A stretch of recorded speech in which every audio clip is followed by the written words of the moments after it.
Working with people is difficult, and CEOs have to manage a lot of different personalities. But what makes them unique is that they're able to communicate with them well. So I want to help in this video help you communicate like a CEO by managing different personalities. I'm Wesley, an executive assistant and executive coach. And in today's video, I want to go over 4 things that has helped my CEO be able to manage his people. So let's dive right in. The first topic that I have is being able to understand different personalities.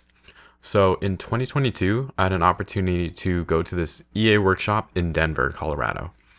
And it was led by Monique Hellstrom. She is Simon Sinek's EA, executive assistant. And Simon Sinek, he's this world-renowned author. So Monique, she shared this story of how when she and Simon were traveling in the airport, they had this really big conflict. Like everything blew up and they were yelling at each other's faces and causing a scene in the airport. And it got that way because they didn't understand how to communicate with each other. So after that incident, Monique learned personality tests. She took all these different personality tests and like the love language, Enneagram, Strengths Finders. There's so many out there, but she took them all. And she had her boss, Simon Sinek, take them as well. And what she learned from taking those tests was that the ultimate conclusion, she was able to communicate how she is and how she felt, and be able to communicate to Simon on what he thinks as well. So all of us speak our own language. It's kind of weird because we're talking in English right now, but a lot of us are speaking our own language. Some of us tend to be more analytical, some of us tend to be more visual or even auditory. So what Monique did is put language to that. She understood what Simon, his archetype is. He is very analytical and very visual.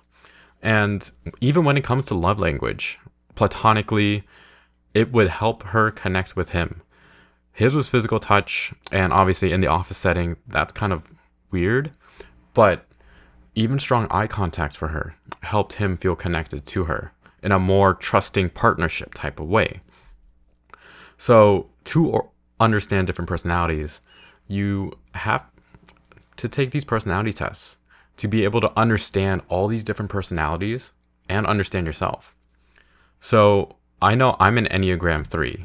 So the Enneagram has these all different archetypes, but this one describes me pretty well as the individualist, the achiever.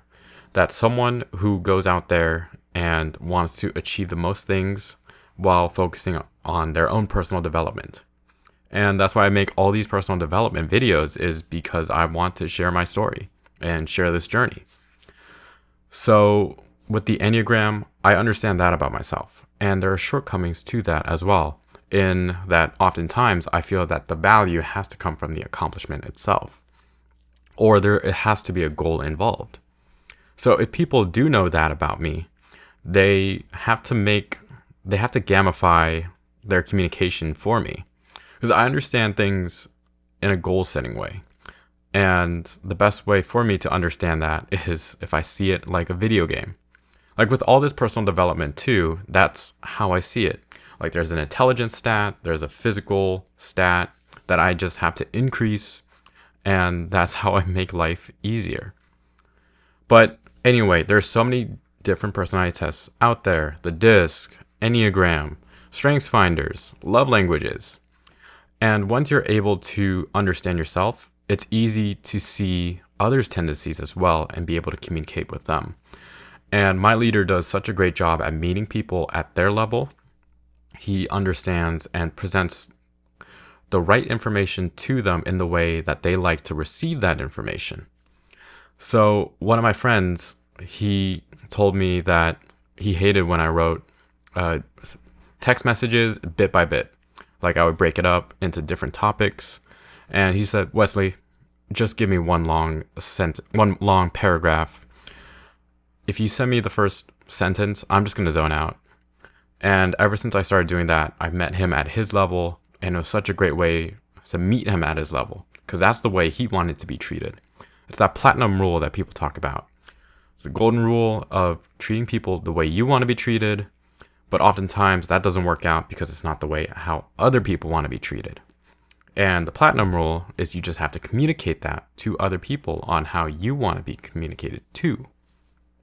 So that's the first thing to managing different personalities, is to put language to it. And personality tests help us understand the language behind that. And the second thing I have is understanding your audience. And oftentimes it's understanding their cultural background as well. So one of my colleagues, he's of Indian descent. He had an opportunity to study in Japan. And during that time, he was working at this organization, and he got to witness like this board meeting between the Japanese workers and some Westerners. So the Japanese workers were listening onto this sales pitch done by this Westerner. And by the end of it, the Japanese people were like, "It was a good presentation. We'll think about your sales pitch." And the Westerner goes back and whispers to my Indian colleague now. And he's like, "Man, I think I really killed that presentation."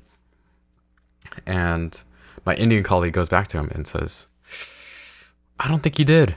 Like, when they think about it, that was such a clear-cut no for them. And it's because there's like an indirectness versus direct communication style between various cultures. So for me personally, I work in an Israeli company, and for Israelis, they are super, super direct, to the point they will interrupt you mid-speech. And for me as an American, I wait for someone to finish their sentences, and I find it rude to interrupt them. But for my job, if I am not willing to jump into the conversation and interrupt them mid-sentence, they're just going to talk right over me. And that's something I learned that I just had to be comfortable with.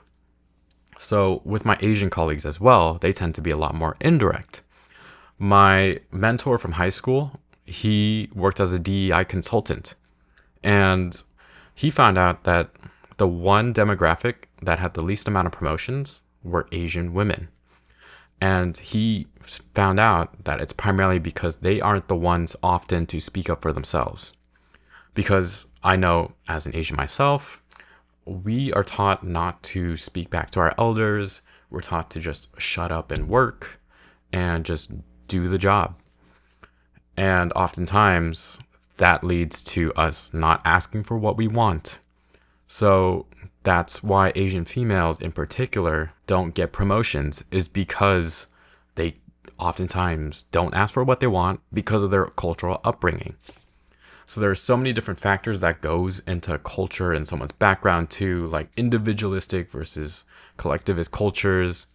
But what I really want to say is you got to understand these different cultures as well.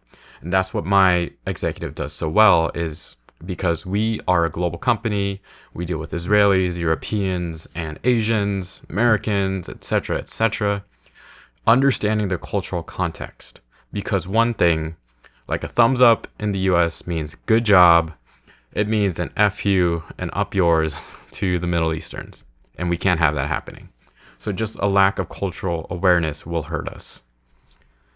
Then the next thing that I want to talk about is make sure you document everything. So as a leader, you want to put everything down into writing.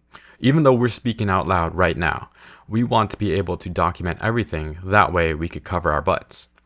So when someone comes up to me and asks, "Hey Wesley, can you do this one thing for me?" I tell them, send it to me in an email. And the reason for that is because I can get all the details correct. So that way I can get it correct the first time around and not go back and say, is everything correct? And it's very helpful for me because I won't remember the thing exactly they said at the exact moment. And having everything written down, I could see exactly what they want and do the thing that they requested and get the job done. And the best part about documenting everything is that if they say, "Hey Wesley, what about, did you ever get that sandwich for this one person?" And then I can be like, "Well, I look back in the email, you never mentioned that." And you can cover your butt for that and you can defend yourself. So in your corporate career, you will want to document everything, have it down in writing, so that way you are able to cover your butt. And when asking for promotions too, or when it comes to your annual review, having documentation is helpful because you could see all the good work that you've done throughout the past year. And I know for me, I'm not going to remember all the 12 months of every single project that I've done, but by having it written down, I can see that I did this project, did that project, and by the time the annual review comes, I get to brag about myself. So this documentation process is so important for us to be able to advocate for ourselves.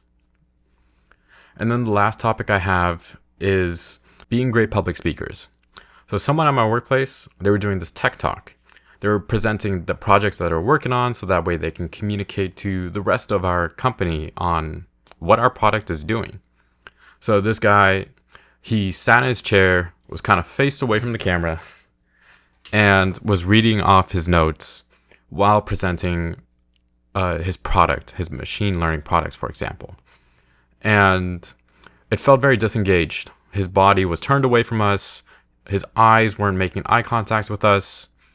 And it was hard to focus on the presentation itself.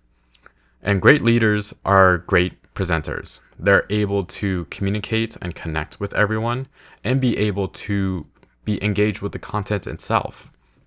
And one way I do that is study the content. I want to memorize it. So like with these videos, I'm going off script, but I have a script in place. It's that motto of, if you fail to plan, you plan to fail. Yeah, it's correct that if you don't write something down, you're not going to remember it.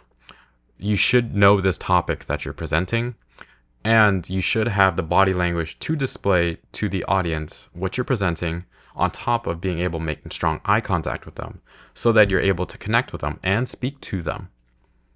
So this person did not do that at all. I feel like it's a Silicon Valley thing of engineers just have a hard time communicating. They do a good job of doing the tactical work, but not telling people what they're actually doing. And those are my 4 tips on becoming a better speaker, speaking like an executive, speaking like a CEO, managing different personalities by taking personality tests, understanding different cultures, documenting everything, and being a great public speaker. So thank you so much for watching. I'll catch you in the next one.